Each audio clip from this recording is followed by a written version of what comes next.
Live your life within the moment. And don't go wait until the morning. You never know when it is over. All that I know is we'll get older.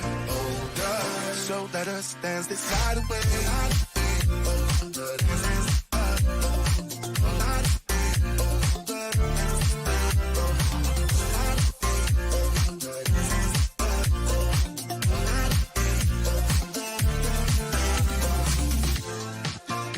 Our bodies move to the groove and the light that flickers. We get lost in the crowd, it's getting thicker.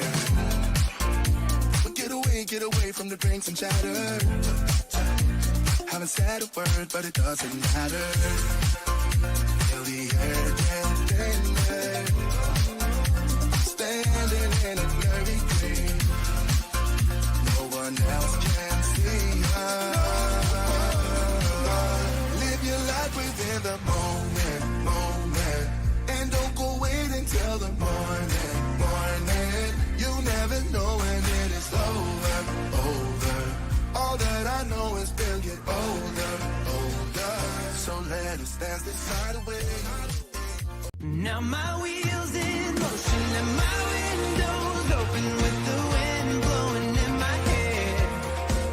I'm driving down the highway, gonna do this my way. I can feel it in the air. Here I go.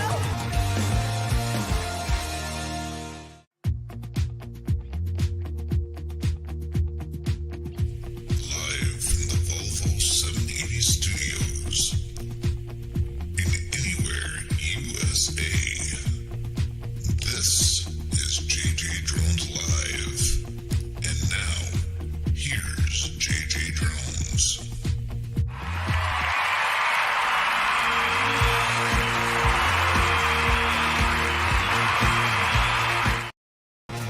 And it's JJDrones Live, coming to you from Commerce City, Colorado. Welcome to the train wreck. I appreciate all of you for coming in today. We've got Shade Tree America. We've got Chris. How you doing, Chris? We've got Keith Doc Reed. Thank you for coming in, Doc. We've got Dan, the droning veteran. And we've got Christian from Main Light Drone. And we've got Gary from Jailbait and Tackle Outdoors. If you would like to have your video featured on my website, email me, Jason at JJDrones360.com. And for everything JJ Drones related, I think I'm Gary right now, go to JJDrones360.com. And then my Amazon links are at JJDrones360.com/Amazon1. If you're going to be shopping on Amazon, if you go through my links and you do some shopping there, it's actually going to help the program and it doesn't cost you anything extra. And if you would like to help financially support the program, go to paypal.me/JJDrones. Thank you everybody for coming in.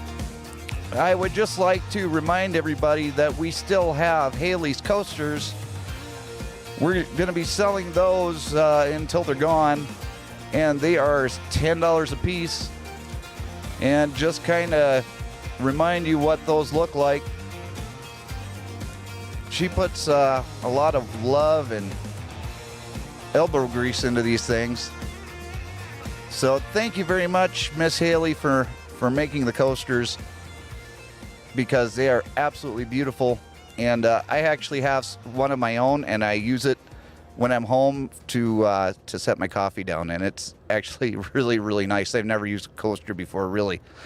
So we've got the Firefighter Storm Chaser rail fan. Thank you so much for coming in, and thank you so much, Kathy. I appreciate you for commenting there and for coming in. Now we've got a lot to do on the show today. And we don't usually have this much to do, but, you know, as we get ever more popular, because I can't I can't do anything without screwing anything up. So it's fun to watch. It's fun to watch a train wreck, right? So Haley says, thank you. He has the coffee squirrel, and I do. Now we have two special guests. One is going to be here for the beginning of the program, and you may know him as the droning veteran. His name is Dan, and thank you so much for coming on to the show, Dan. What's up, everybody? How are you doing? And we have our guests of the hour, and this is their first time on the show, and they haven't been doing very many live streams, so we are more than honored to have these people on as our special guests, Jenny and Steve from Stormy Sky Real Productions. Thank you so much for coming in. I appreciate you guys being here. Hello, Jenny and Steve. Welcome. There you Hi. go. It's You guys nice got a to lot meet of ya. fans in the audience. That's I guess so. I can't get them to stop. How are you guys doing today? We're good. We're doing good. Hopefully everybody else is doing good out there also. Hey, thank you so much for coming in. Let's see here. I know that I saw somebody here that I did not mention.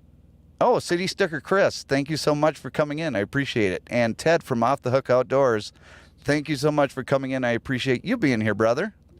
Now, we are going to start off the show with a little bit of something that I still haven't made the the bumper yet. Oh, and Dan is hiding. But it's Blinker Fluid of the Week. And once he comes back in, I don't know if he lost his camera or what. And there we go. Oh, sorry, Beck. Wife There came you in. are. Okay, so we got the Blinker Fluid of the Week award. We're going to start off the show with that. And Jenny and Steve, you can feel free to participate as well. Dan's going to comment on what we're looking at. And then everybody in the chat is going to vote 1, 2, or 3. And I'm going to vote. And Jenny and Steve are going to vote. And Dan, you can vote too, even though you're already, kind of biased. But Yes, I am. so here we go. Here is number 1.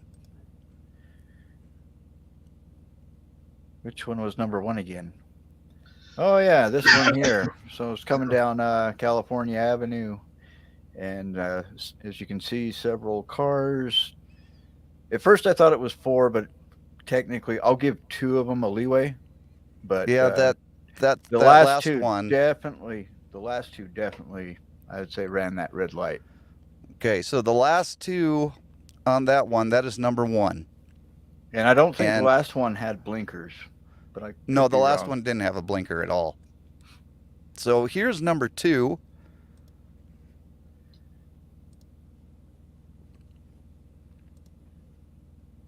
Number 2, this one here, I'm coming down US 40, and I had to zoom in, so it's a little bit bumpy, but, I guess that exit was more important than, or speeding up for the exit was more important than slowing down and taking it correctly. Yeah, that person definitely could have slowed down and got in between you and the truck that was in front of you. That looked like there was plenty of space for them to do that. Oh, plenty. And ironically, number 3 is almost the same, except where it's getting onto the freeway. So, Okay, so let's see what number 3 we get a looks closer like. view. Okay, getting onto the freeway. And this too could be a twofer, as watch when we get the green arrow, and I'll let the panel decide if how many cars ran that one. But the winner's coming up.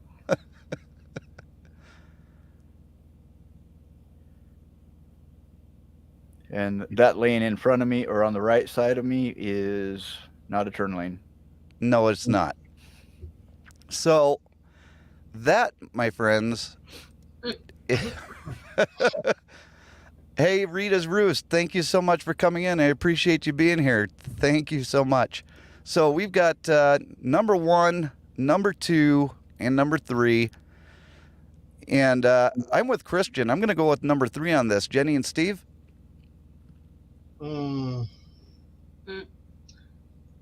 Yeah, it's a close call between 2 and 3, but Yeah. three takes the icing on the cake. Three was my call. Jenny's going for 3 too. So Christian says 3, and Kathy from 906 Quilting Services, she says 2. I say 3. Jenny and Steve say 3. Dan? I would say 3. I mean, 2 and 3 are pretty much the same. But it was a little more 3 was a little more personal to me because it cut me off. Christian says 2 is stupid, but 3 was stupider.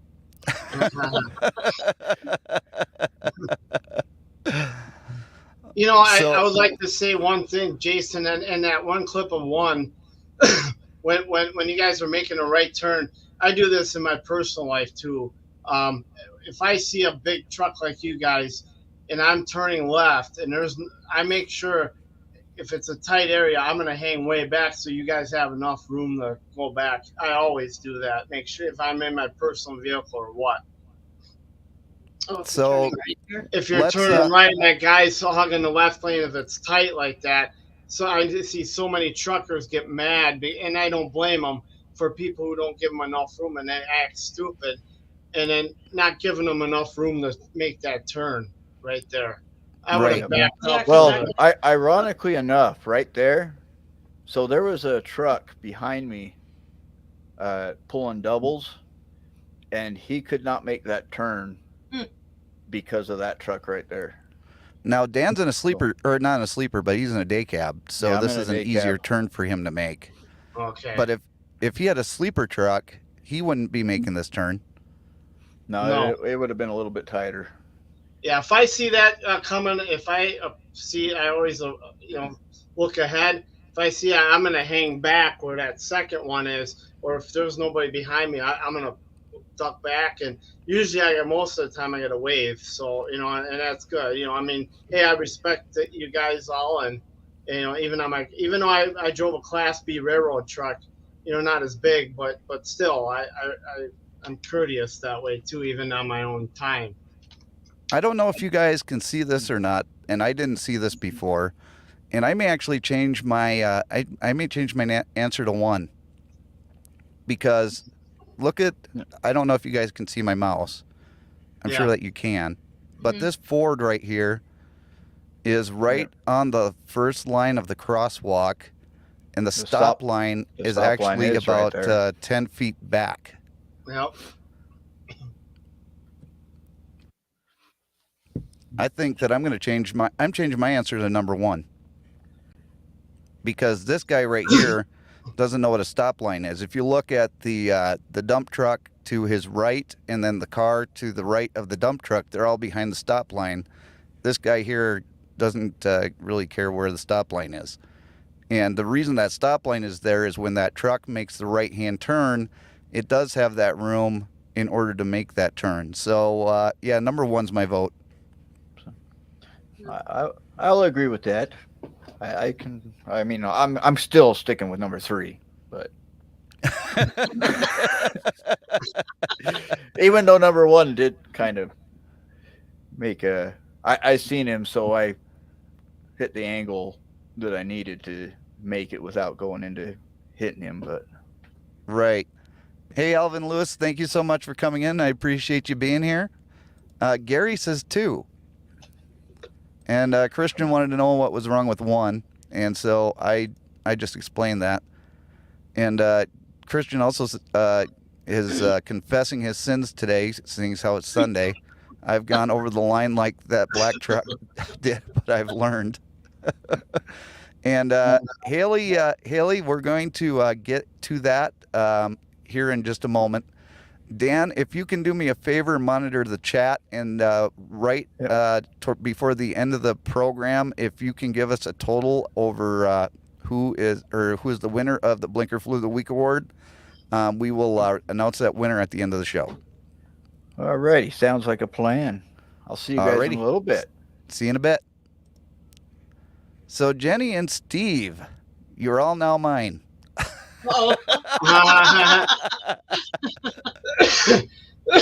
There we go.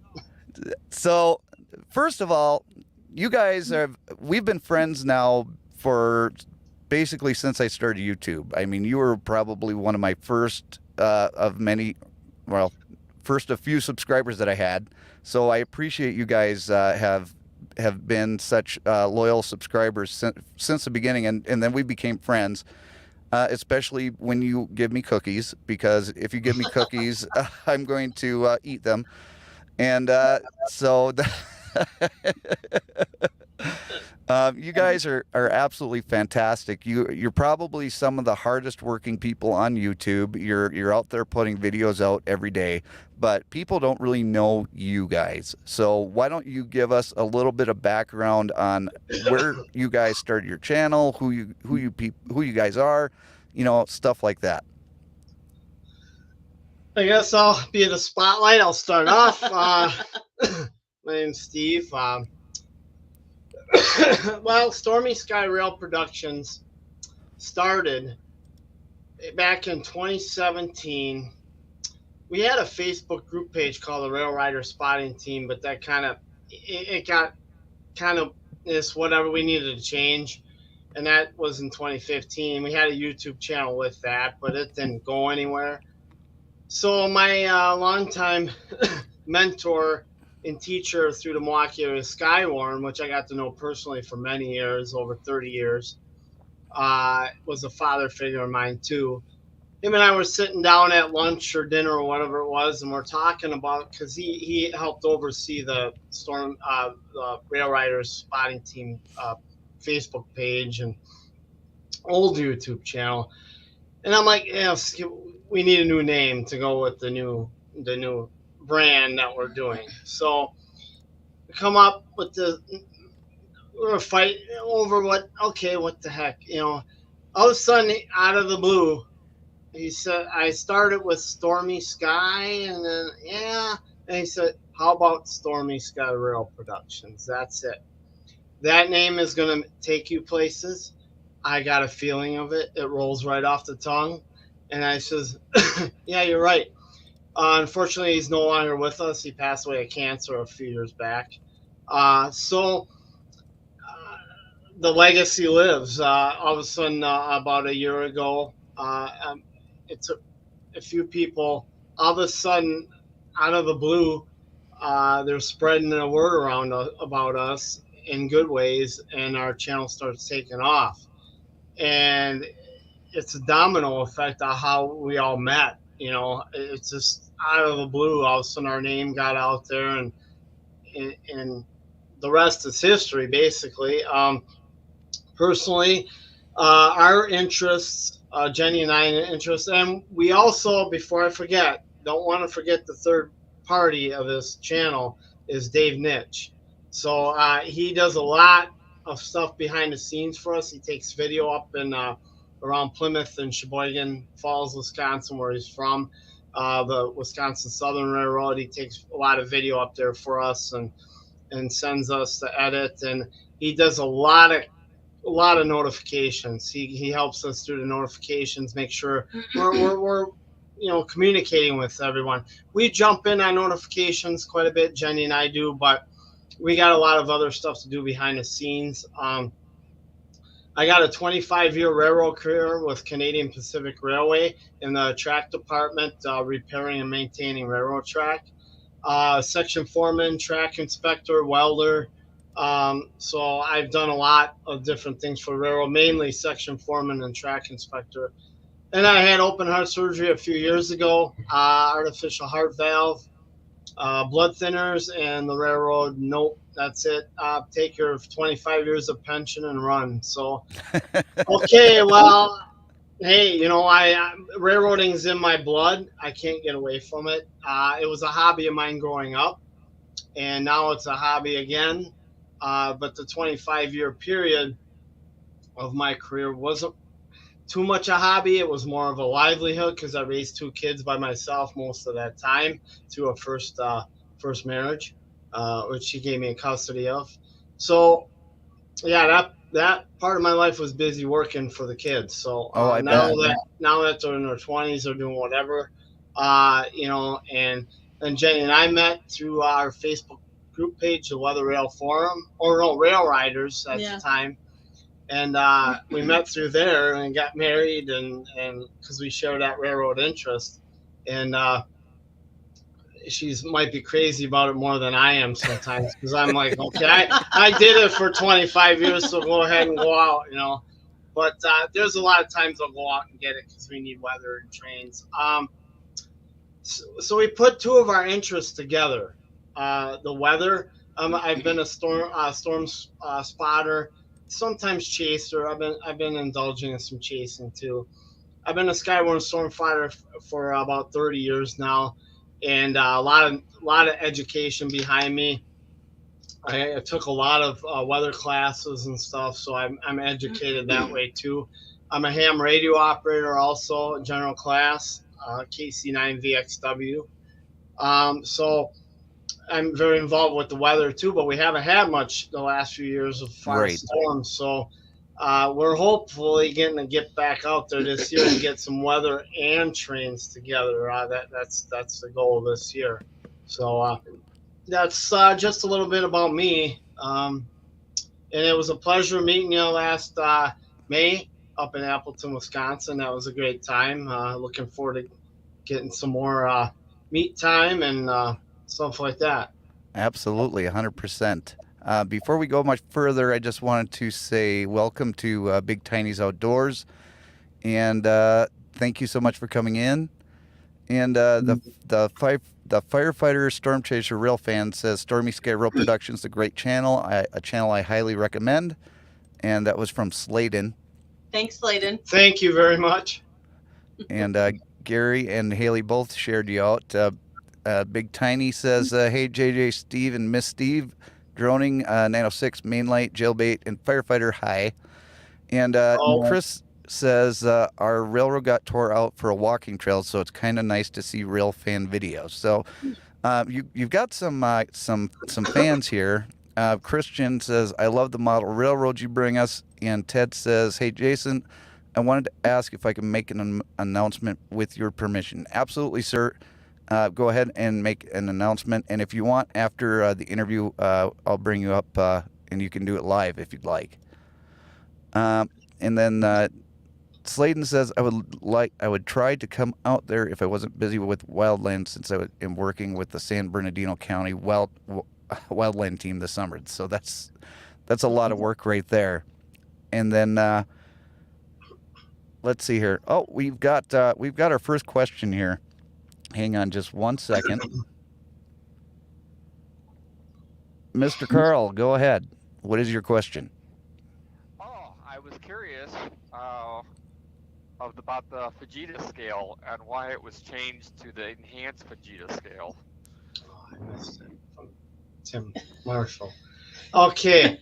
Well, you know what? Steve didn't study for the test. I didn't study for that question because the other night I was so busy because I had a glitch in our premiere that I had to get straightened out for yesterday, that I missed Tim Marshall's live Zoom meeting on the scale that they were updating and all. I apologize. I don't know the answer. Actually, I got to get caught up on that, but it's been so busy with this project we've been working on, the 3 or 4 part series. We got a lot of editing going on right now. So I apologize. I can follow up on that through Jason and give him that shout on that question and answer there. I wanted to tune in on that in the worst way. All of a sudden, by the time I seen the notification, it's a half hour in already. I'm like, oh, great. So, no problem. And you had one other question, Carl. Oh man, what was it, Jason? I don't know. It was railroad related. I know that. Oh yeah, if you ever caught a train derailment live. Yeah, not in a major way. Not for the channel, we haven't. Oh no, not Video for the record, channel. no. Not for the channel. There's a 2 answer part here. If I ever do for the channel, it's not going public. Right. Because I'm in a certain situation compared to any other rail fan out there, because I have a railroad career and I still am by clause, even though I'm medically retired, I can't talk to any news media or anybody like that nature. That's the clause of my one of my rules that I have to follow for life. Um, I won't publish that part of it, no, because I'm not going to get any fellow brotherhood in trouble for anything, or I'm not going to expose myself to that. The media hype, and I'm not going to even go there because I don't like media anyway. But because they'll Neither do twist I. everything around. And that But and but that as far as me seeing a car go off, yeah, I've seen a car go off a couple times in the yard or something. But I was fortunate throughout my whole railroad career that we really haven't had the waffle type derailment. We've had derailments, but not the waffle type ones around here. I got really lucky on that. I've worked derailments. I've worked derailments about 48 hours is my longest one I've worked, uh, without sleep or nothing. But because we didn't have hours of service in the track department, so hopefully that answers your question a little bit. Yeah, no, we haven't seen a derailment while filming, and you won't ever see it from us because of my restrictions. And another thing is, my career, yeah, I have seen minor ones, but nothing spectacular. So if you have more questions, or if somebody in the chat has questions, just type hashtag JJDrones and then put your question, and it'll be easier for me to spot. Bwizzle, B-Wizzle, AQPK, thank you for coming in. I appreciate you being here. And then Kathy says, thank you, Steve. My dad was an engineer, went over, and we found out on the news. And then Ted says, if anyone is interested in becoming a Sunblessa product tester, please email me and that you are interested and send me any of your social media. We are looking for 1,000 product testers for 2023. If you're interested in doing that, his email is Ted Polanowski Jr. at gmail.com. And that is right there. If somebody could put that in the chat, I would appreciate it. Or Ted, if you want to put it in there yourself, you can do that. And you are more than welcome to do that. Now, Jim's Droning, thank you so much for coming in. I appreciate you being here too. Now, with everything on the news, there's a lot of hype about train derailments. We got the one in Ohio with the chemical spills into the water. And, obviously that's bad, right? Nobody wants chemicals being spilled into the ground. And then we have another chemical-involved derailment over near Detroit. And then, but there's a whole bunch of media hype about, derailments and, that they're becoming more frequent and, it's because of this, that, and the other. And I know that you've been a track inspector for a number of years. So why don't you give everybody in the chat, your opinion on it. And I'm sure that what you say will probably make it a lot easier to stomach than what we've been hearing. Well, first of all, I don't know if I can answer every question in detail because of my position. Right. However, my honest opinion is I can't stand the news media anyway. Bad things happen, and there's probably internal stuff in there that somebody's at fault, somebody this. I wasn't actually there, and one thing. Running our Facebook group page or our YouTube thing or anything else, if a derailment story comes up or that, one thing I tell people, quit speculating. Let the investigators do their job. Us railroaders cannot stand the media, because especially to deal with the railroad stuff, because they twist everything around. They make it like it was a bad derailment.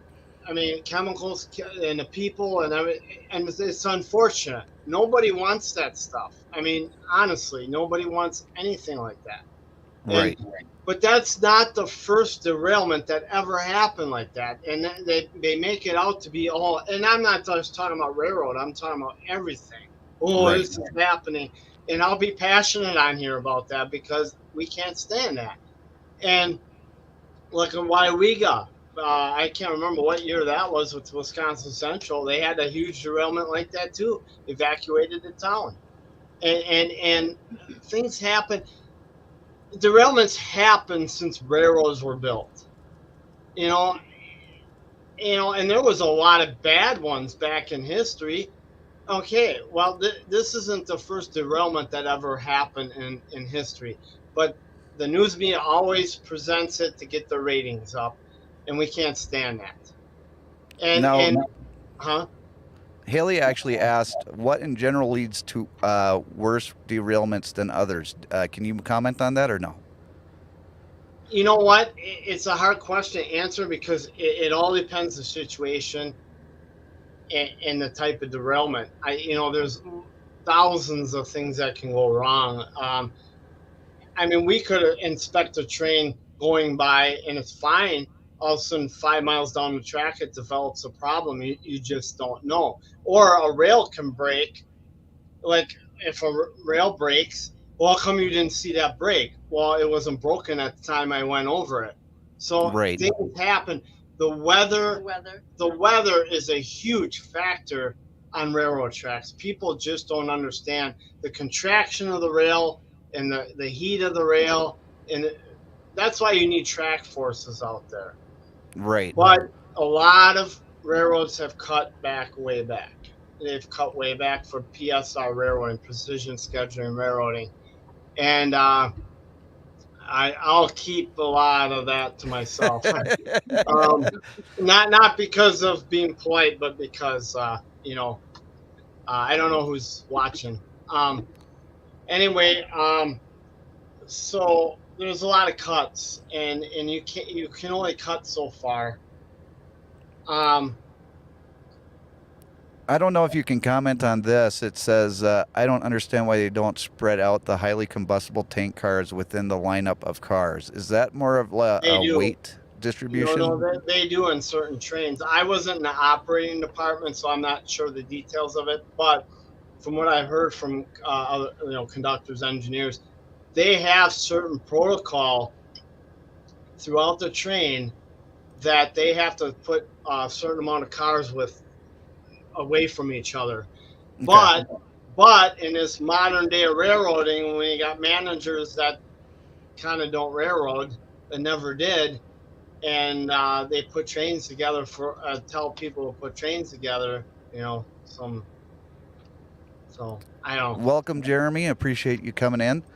Now, you guys just got done doing your premiere, and you guys do premieres on Saturday nights at 6:30. So definitely go over and check out their channel. I mean, they've got videos out every day, but their premieres are on Saturday nights at 6:30 Central. And while you're watching their videos, you can actually interact with them. They're both on there normally. Last night, I got to talk to Steve quite a bit. And you get to ask your questions while you're watching the video. And they're very informative. There's a lot of rail fans in the chat. So if they don't know the answer, somebody else will know the answer.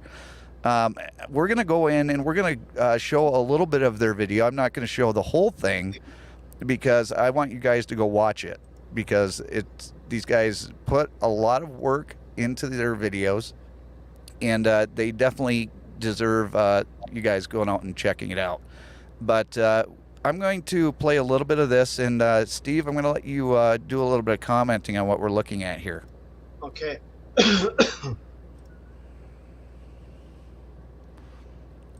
Oh, hang on. And Jason, I have to actually hit the button. We actually found your channel through Christian Oh, okay. because we were on his channel, and I think he promoted you, and then we came over to your channel. So We're all how that worked. we're all a big community. Yes, Anyway, we are. this is what's called a trip machine. It inserts and removes ties, and then they have all the carts behind them. So the crew is backing down towards the work site right now, and a portable bathroom on top. Oh, jeez. So this is the trip machine you said right here? No, the machine before. Oh, okay. Let me back up then.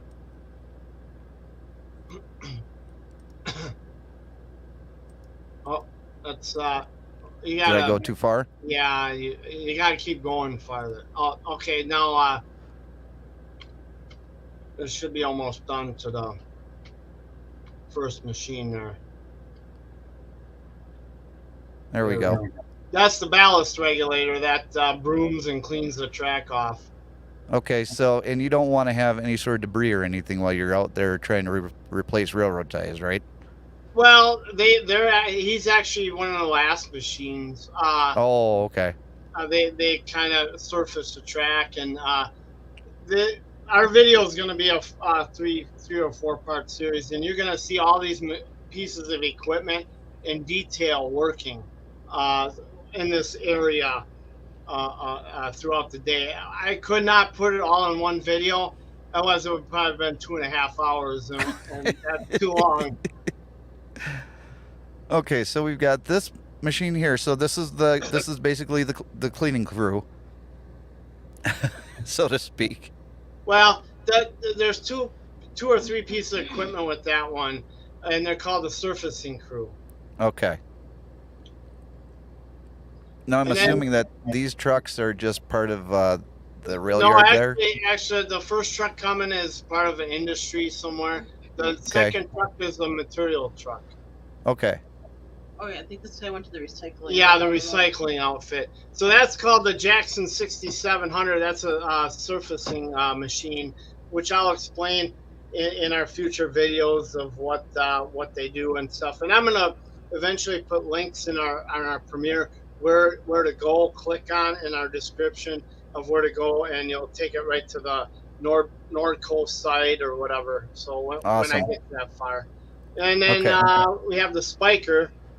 The spikers come and they have a spike tray in the rear end, and then what they do is feed the spikes. I have really good detailed video of the spiker actually spiking the ties up. So I'm actually looking forward to seeing that one. That's going to be in episode 3. So I just want one episode of the spiker. Can I get that? I'll send you a long clip of it. There you go. It helps having friends in the railroad business. Let's just say it that way. You know the spike. I was on a rail relay crew that laid 1,400-foot string rails in my career. I was on there twice. So back in 2004, we worked the river sub between La Crosse and the Twin Cities on the Minnesota side. That was our river sub. Beautiful subdivision. And so I fed spikes for one of the spiker operators. So I was asked to do it. So I said, okay. I had to wear that white suit because that first day I did it, I said, where's that Tyvek suit? I was like all black from dust because it's in cold cab. So I had a good spiker operator too. And I'm going crazy with them spikes feeding them. So I go through a pair of gloves a day too. It's quite the production on these crews. Right. My dad just finally made it in. Thank you so much for coming in. And if you ever have a hard time trying to find the live stream, all you have to do is go to my Facebook page, JJDrones 360, and I always post the link for the live stream up there. So hopefully that helps you guys try and find it. If not, it's underneath my live stream playlist. So there's multiple ways, and if you really can't find it, email me and I'll send you the link. And Jim's Droning says, hey Dan. Christian says, this is stuff most of us don't get to see, and it's great that you have that access, Steve, that you can actually show stuff like that. Thank you. Bewizzle says, I seen those contraptions they pass over and scan with cameras and stuff. On the radio it passes and fails. Yeah. And like then, The trackside detectors. Now, in a lot of our videos that we, I have a radio that hangs from my tripod, and if I'm by the trackside detector, I'm going to leave that in for people to hear at our videos. I've been doing that more frequently lately. So we have a huge video library, and upcoming we scheduled some that are flashback from a few years ago. I mean, I have video all the way from 2015 with my older camera that I Wow. use, all the way up until last Thursday or today. Jenny took video, so we have a wide a range of video footage that we could probably post a video every day for 5 years and not have to worry. Um, but Must be so nice. I have a lot of different footage and pictures and stuff of different pieces of equipment. If you go on our link to the maintenance away link, you're going to see like rail grinders and all these different track machinery stuff, and all them pieces of equipment you see in those videos I've worked with or around in my railroad career. And I could sit here for 3 hours and give you guys all sorts of neat stories and stuff, but I can't tie up all that time with that. But yeah, it's great that I can present, we can present a different way of railroading compared to just trains, and not everybody just looks at the trains. Oh, this is a railroad, but there's a lot of different crafts that make that railroad happen, not just the trains. I mean, that's what makes our money, but we keep them on the track too. So that's a lot of stuff. Question. Dan asked, trains stop and block roads for multiple reasons. My question is, how long can a train legally block a railroad or a roadway? Because in Utah, sometimes it can be hours. Yeah, that's been a lot of hot topic across the communities in the last 10 years. Legally, it's 10 minutes per FRA. I been out for a few years, so I don't know if they made update or changes to that rule. I'm not sure as far as that. I know it's 10 or 20 minutes, 20 minutes at the most. But if it becomes longer than that, then the dispatcher has to notify the proper authorities so they can reroute their towns or wherever they are, their emergency equipment. Because sometimes they can't help it. They go in emergency, their knuckles break. I mean, a flaw in the knuckle, the train separates. The conductor now has to walk over 2 mile long train instead of a half-mile long train like Right. it used to be. So it takes a lot of time, and sometimes they can't help blocking the crossings that long. Other times these trains get so long now, they hang out of yards and stuff so long, and it blocks crossings now. I mean, it's the train crews can't help it. They gotta do what they're told, and it's just the way railroading is now. It's changed so much, and the trains get longer and heavier, and it's out of our control. So hopefully that answers your question. Like I said, the proper people are notified after the train has to stop for so long. So. Right. Haley wants to know if they actually use hammers anymore. Oh yeah, that was my favorite job on the railroad, and I did it very well, and I wish I could still do it. I got to actually learn how to windmill the spikes right in the ties. I was my favorite job to do, and actually I won the spike competition in Milwaukee one year. Nice. I drove a spike in three swings. We used to double spike when I first started. My old foreman was on the opposite side, and we double windmill it right in. I missed that. That was fun. That was the most fun job I had on the railroad, was spiking. I loved it. The first tool I always grabbed out of the truck was a spike mill. And Carl has another question. Yeah, thank you. So I just left the rail yard here in Elmhurst, Global 2. I'm not sure if you're familiar with that, but a lot of these rail yards I go to throughout the week to pick up trailers or drop trailers, especially the ones right on the track.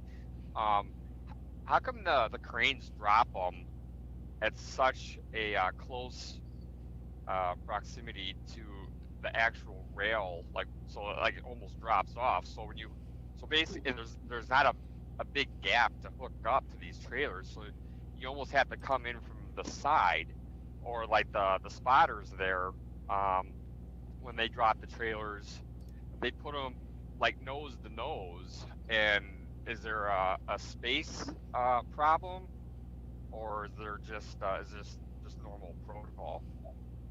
You know what, this is just a kind of a wild card guess for me. Room. I mean, there's a lot of rail traffic, a lot of backlog. You probably know that too, working what you do. And I basically, I worked I didn't see much of that stuff at all because I didn't work down there. And our railroad has Bensonville, but I didn't work down there. And I'm glad I didn't have to work in Bensonville, but I never. I basically worked from Roundout, Illinois, to all the way up to the Twin Cities on the rail gang.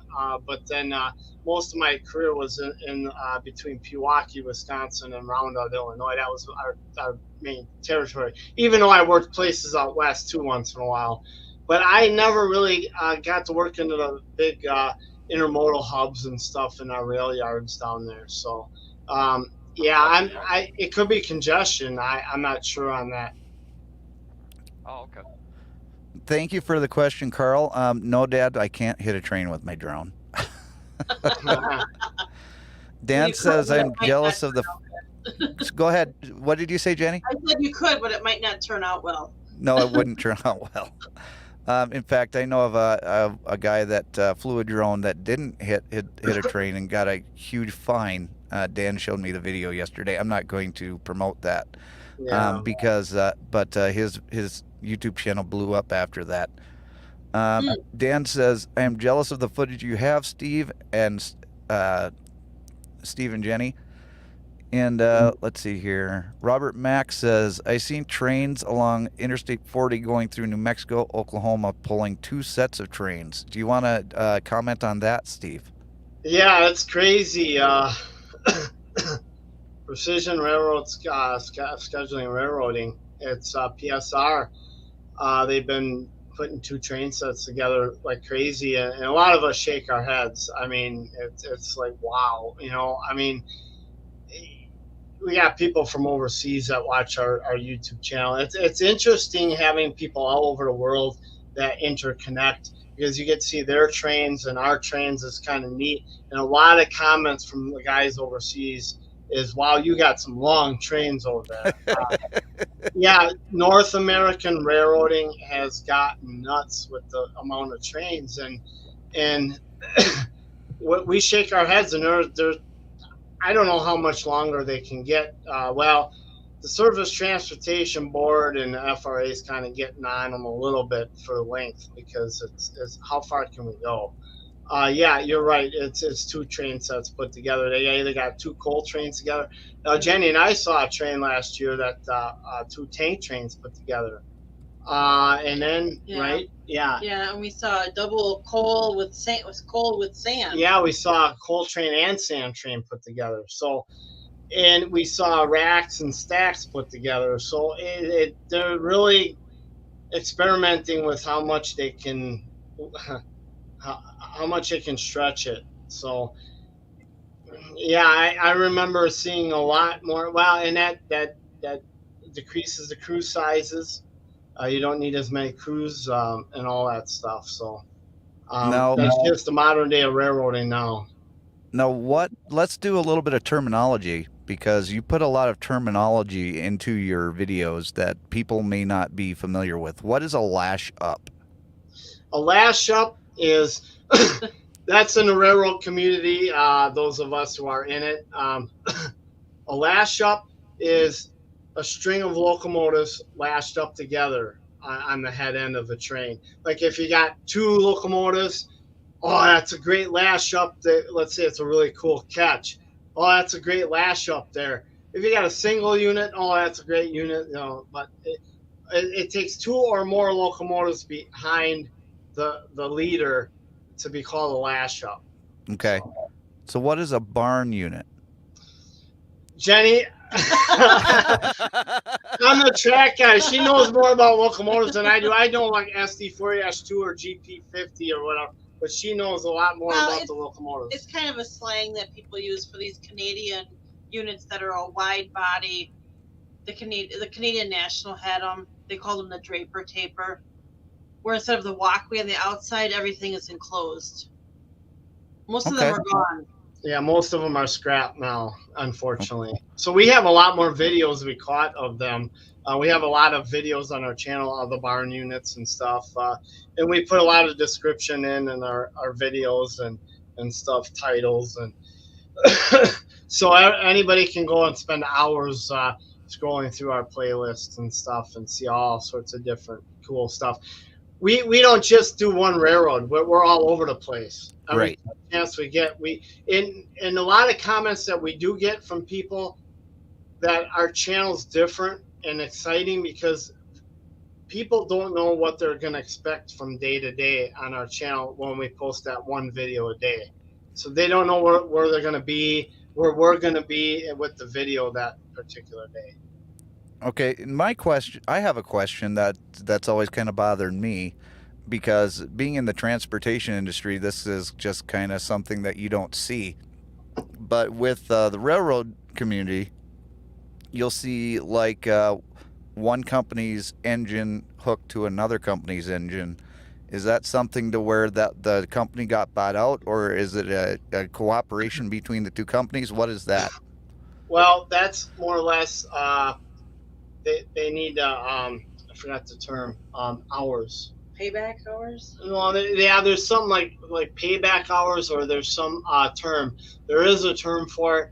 It's like hours of service, or they need hours of service for that unit or whatever to be serviced. So a lot of times they'll just keep the unit on and give it to another, just keep that train going instead of swapping power out. Or a lot of railroads do that now. Instead of wasting time at rail yards on a transfer now, they'll just keep the lash up they got.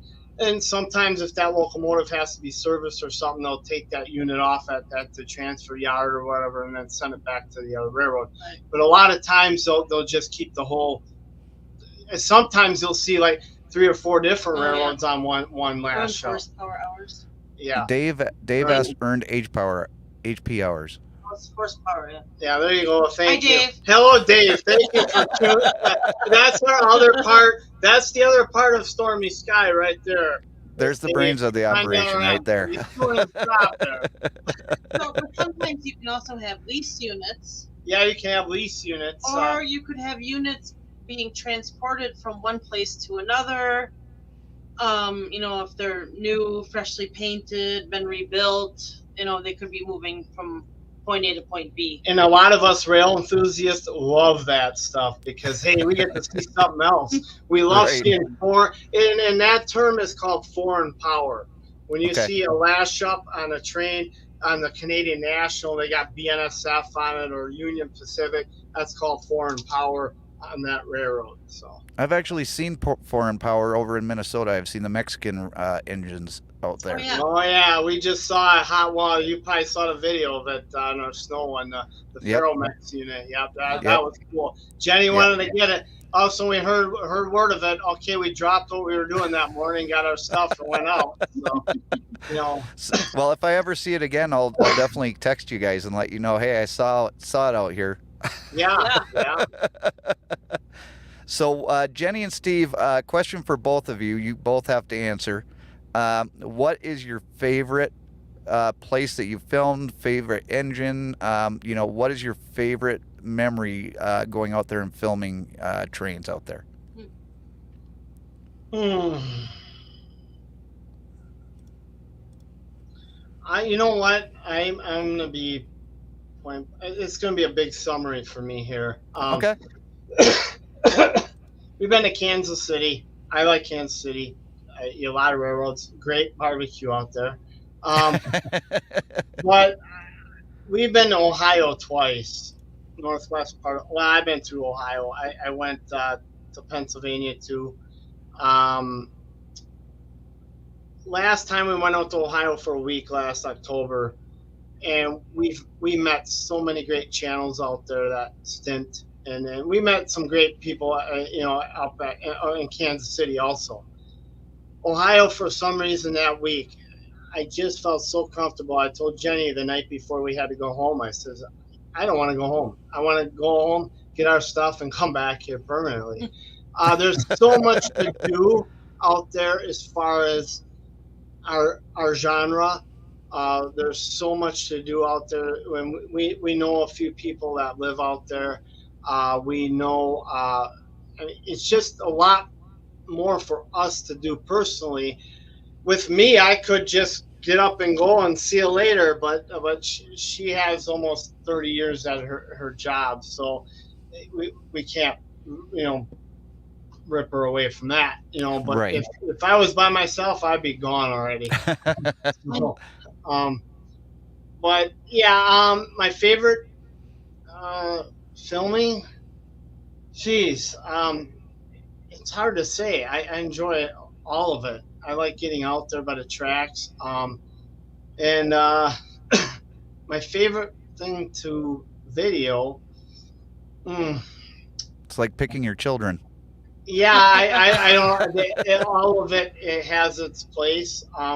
I do like it when we're out in the field and we see other railroaders, and especially the maintenance way guys, signal maintainers. I find my way over there all the time, and all of a sudden, Jenny's shaking. Okay, we'll be here for another 2 hours. Yeah. So even though it's like the CSX Railroad, and I met up with a signal maintainer out there, really nice guy. We ended up getting contact info for life. I go up to him, we start chatting. The railroaders have a certain lingo, so because we're one big family.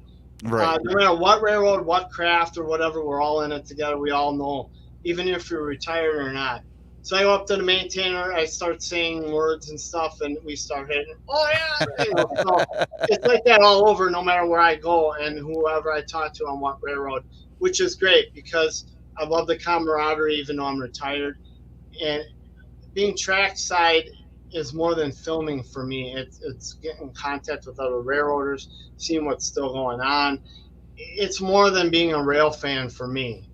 Right. It's staying in contact with my fellow brother and sisterhood of the railroad, because we all pay into the railroad retirement.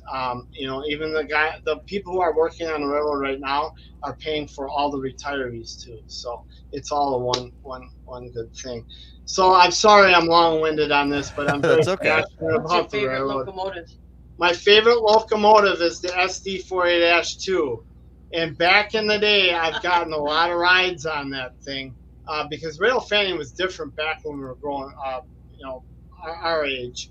And you could do a lot. You ask, and, you know, you got to do a lot back then compared to what you can do now, because legalities and all that other stuff. It's sad how it got, but, you know, camera. For this premiere that is out now, most of it is through a Panasonic camcorder that my father gave to me for nothing. So I'm like, Wow. I might as well use it. It's a good price, so I might as well use it. It's not the best, but it's not the worst. So I used that, and it turned out pretty good for the detailed shots coming up in our premieres. Usually my new Samsung S22 I got. Yeah. It works great for video. It's Yep, great. We use the tripods and stuff, and we use a GoPro 10, right? 8. 10, whatever, 8. 8. So, and then she just got a new DLE too. She tested it out again today along the Canadian. Oh yeah, National. that's 23. So that's what we use, and Dave uses the iPhone something or another. He can chime in because I'm not sure. So whatever you use, Dave, feel free to chime in. So anyway, we don't throw up garbage videos. We Try not to. We try not to. We take a lot of pride in what we do. We edit the heck out of our videos. I love video editing. I've gotten to really enjoy it. So, so that's pretty much the cameras and stuff we use. So SD40-2, my two favorite railroads, get that out of the way. Chicago Northwestern, I know a lot of guys from that railroad because I hung around there. I grew up next to the Chicago Northwestern. That's now the Union Pacific. Conrail was the other one. I love that blue. So those were my two favorite growing up, even though I worked for the Canadian Pacific. But I'm glad I went with the Canadian Pacific and not Chicago Northwestern. So I was pretty happy with my career at Canadian Pacific. So Jenny, what is your favorite? My favorite place I think that we've been to film is Deshler, Ohio. Deshler was good. Yeah, I like Deshler. Mm-hmm. Kansas City's good too. Oh, there you go, Dave. iPhone 11. There you go. That's Dave's answer. I don't really have a favorite railroad. I kind of like them all. I don't really have a favorite locomotive either. Chelsea's good though. I do like Chessie, but they're not around anymore either. No, but I mean, I mentioned the Fallen Flags I like. Yeah. Yep. Now you have, we've had a few people, go ahead and go over and subscribe for you to your channel today. So I appreciate all of you that have done that. Thank you very Kathy much. says that her dad worked for the CNW. I wanted to work. I wanted to work for the CNW in the worst way growing up. I met a lot of great guys. And actually, I still keep in contact with a few CNW guys that retired from the UP. But I'm glad what it was is I couldn't wait any longer. I wanted to get in the railroad when I was 6 years old. I wanted to work for the railroad since I was 6. So it was in my blood all my life. And I couldn't wait. I says, okay, whatever comes first now, I'm going to do. So when Canadian Pacific called me first, if I would have waited one more week, then I would have got hired with Chicago Northwestern. Oh, wow. But the way my career turned out and the way that the railroads turned out, I'm glad I went. I'm kind of glad now I did go with Canadian Pacific. I had a great bunch of mentors with the Milwaukee Road guys. They were great guys to work with and for, and I miss a lot of them guys. Unfortunately, I got to actually medically retire with them, so I felt great.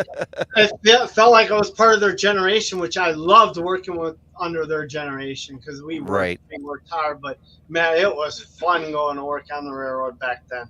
It was great. I couldn't wait to get to work. So, but I learned a lot from them guys, and the way that CNW got taken over by the Union Pacific, and who knows where I would have ended up.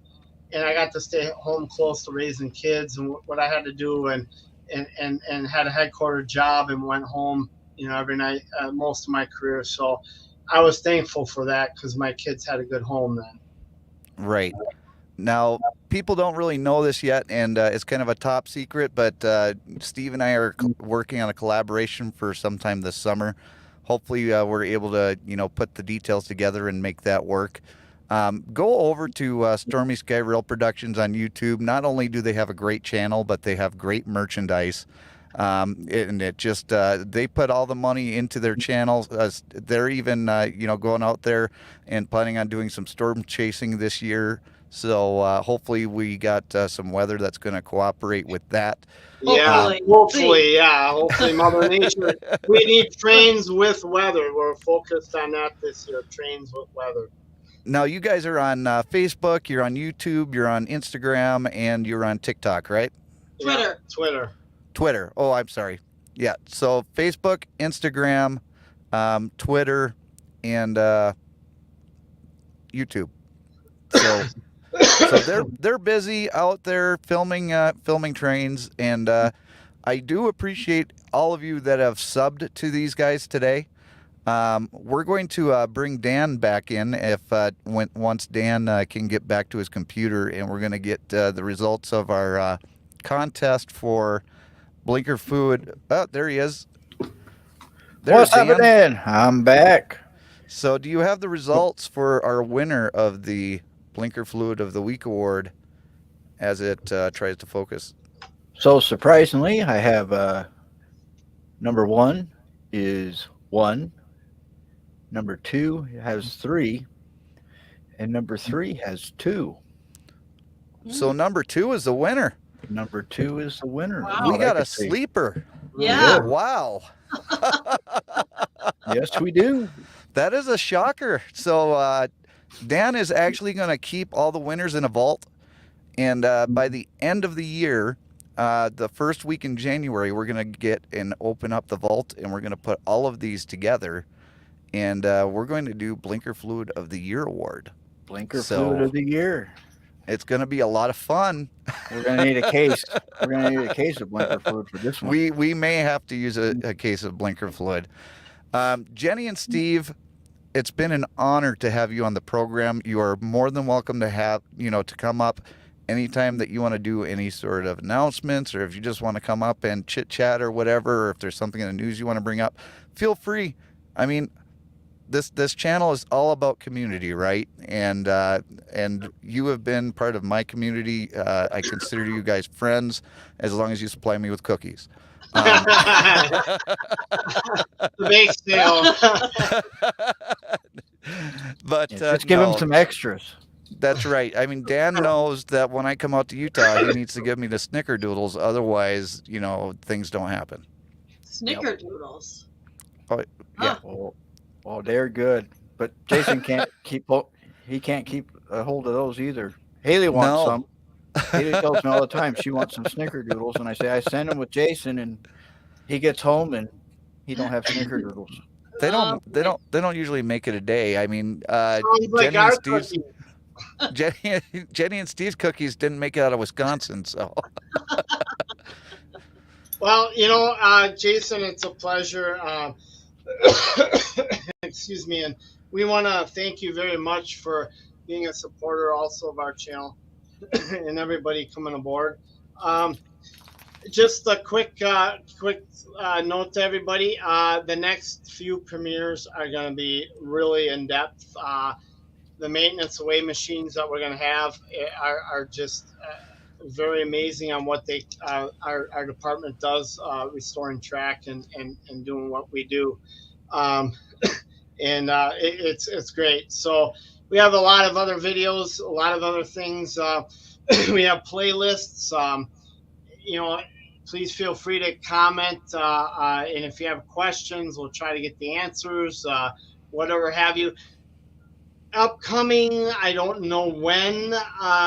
We plan on doing, we're going to plan on start doing live streaming. I don't know exactly when that's going to happen. There's a lot of big stuff happening this year with Stormy Sky.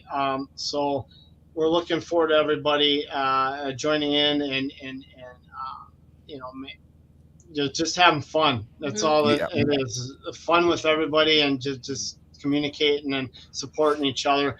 But yeah, we're looking forward to doing some live streaming ourselves. So we're in the process of getting our schedule free, start reconfiguring our set. We have so much going on behind the scenes at Stormy Sky. There's not enough time of the day. I mean, there's not. Right. Yeah, and I completely understand how that goes, and Dan as well. And anybody that runs a YouTube channel knows how much time goes into it. But check out their YouTube channel if you haven't already. I know, like I said, a lot of people have gone and subscribed to your channel today. Watch the video, make sure that you make a comment and you like a video so that your subscriptions stick. But make sure that you're there next Saturday at 6:30 to watch part 2 of this video that we saw a little bit of today. You didn't get to see much of the video today, but you can go back and you can watch the video from Saturday so that you're all prepared for what's coming next Saturday at 6:30. And Jenny and Steve, after episode 3. So and then the week after episode 3. So just make sure you're there every Saturday. That's the easiest way to do it. There you go, every Saturday. Be there every Saturday at 6:30 because there's going to be a video there no matter what. Be there or be square. Right. So Jenny and Steve and Dan, thank you all for being up here. I appreciate it, and I'll talk to you guys backstage and do our proper goodbyes. Okay, see you, everybody. Goodbye. Thank you. All right, guys. That was Stormy Sky Rail Productions. A great channel, great people. They're great friends of the program. They've been supporters of mine long before I was supporters of theirs because of Christian. And thank you, Christian, for introducing me to not only Stormy Sky Rail Productions, but also introducing me to Dan, the droning veteran. Just a great community of people here on YouTube, and I love all of you guys. I appreciate all of you that have been in here and been watching the entire stream today. And I just want to remind you before we leave again that Haley is selling her coasters at $10 a piece. You can email me, Jason at JJDrones360 if you're interested. $10 a piece. And they are double-sided, these two. Or, I mean, the square ones are double-sided. The circle ones are just one-sided. But go ahead and email me, Jason at JJDrones360.com. I take PayPal as far as payment goes for that, and then we'll ship it out to you ASAP. And it's a limited quantity. As long as we have it, we'll be selling it. So that's how it goes. But I appreciate all of you for coming along for this ride with all of us today, and we'll see you later on down the road. Have a good night, and have a good Sunday, everybody. Bye.